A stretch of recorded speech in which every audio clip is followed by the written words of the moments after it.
people and culture play in making any organization ready for such kind of disruptions or transformations?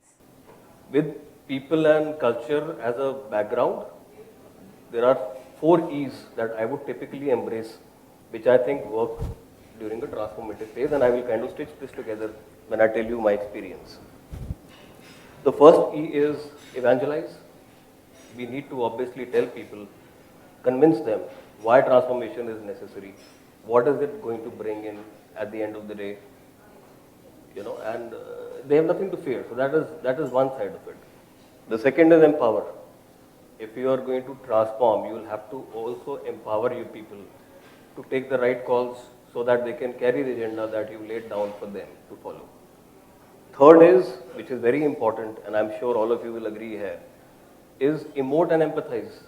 We need to understand where are people in terms of their emotions, their personal aspirations, where do they want to be, which is obviously one of the biggest reasons why most of the transformative processes fail. It's because the people and their attitudes and their mindsets.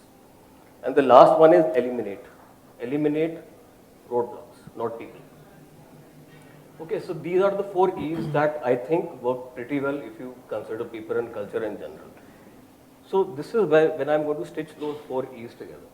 If you talk about Mr. X, he is not even evangelized. He is not even sure why this agenda needs to be driven.